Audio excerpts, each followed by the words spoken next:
Hello, brick sculptors, and welcome back to Brick Sculpt. This is Chris, and today I'm going to give you a sneak peek of my October Challenge build. This is also going to be a reminder, October Challenge builds are due at the end of the month, the last day of the month. November 1st, I'll start working on the results video, so go ahead and get those in. It is not too late to join. If you don't know what I'm talking about, I'm going to link the October Challenge video right here, as well as at the end of the video. But today I'm going to show you just a small part of my build. I can't give you too much because it's got to be a surprise. So I'm going to show you what I consider the ultimate campfire. So let's go ahead and get started. This build is going to require you either have elevation in your build or a mill's plate.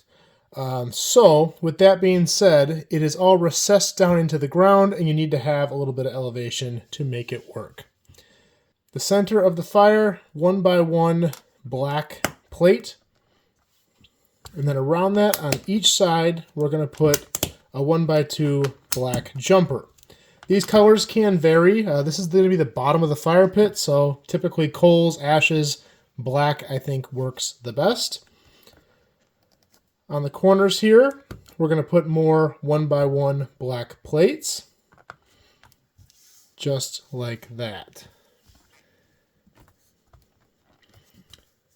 And then surrounding the outside of this, we're going to have walls. Now this is where this is going to work into a recessed platform, like a mill's plate, or if you just have any elevation in your build.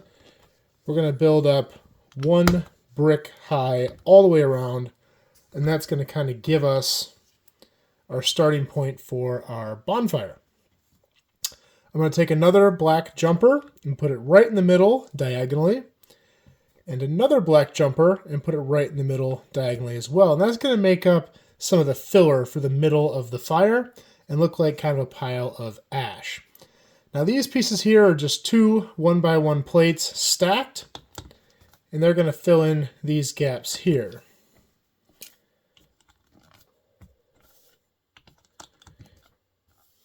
And you'll see why in a little bit here.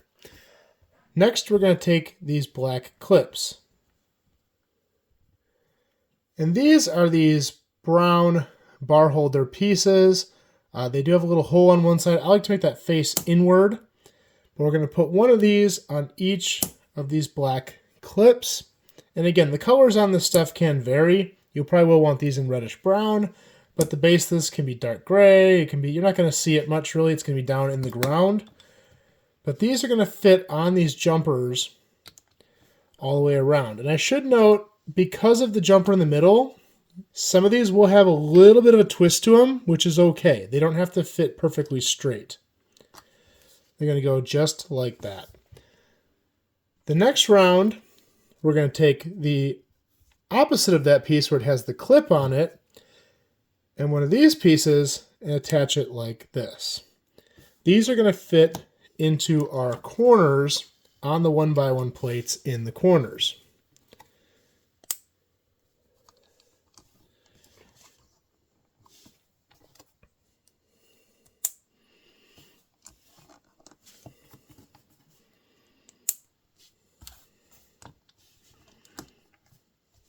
And then you should have a nice circle of logs. At this point, keep them all facing upward. On top of these corner ones, you need a 1x1 round. The color doesn't really matter. You're not going to see it. I happen to have a lot of these in dark green, so that's what I'm using.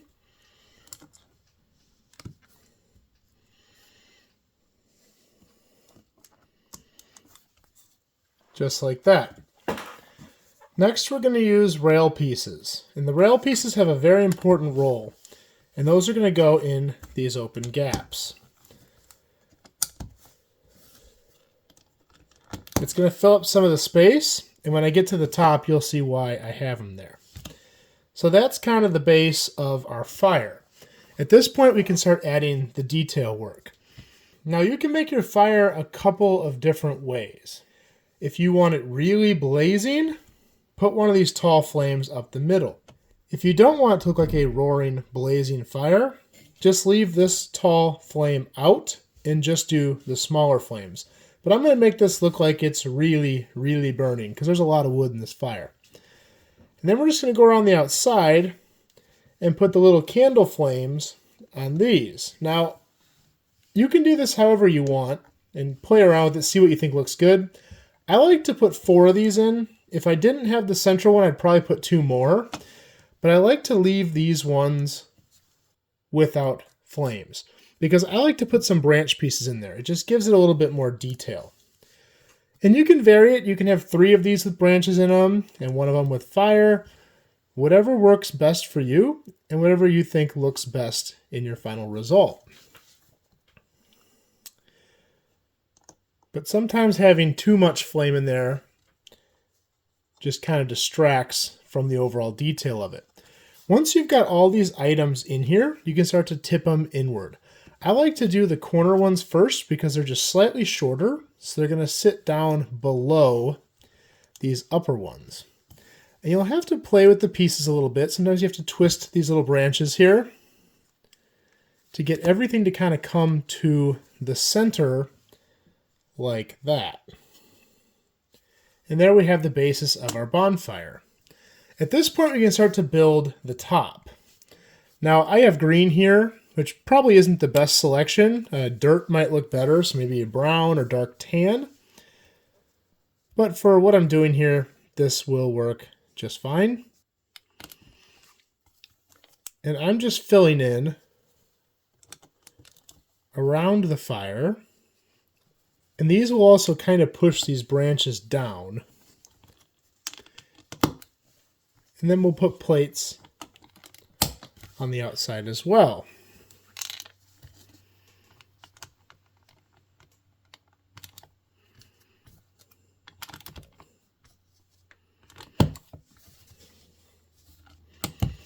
And the end result looks like this. Now I still have some more detail to do.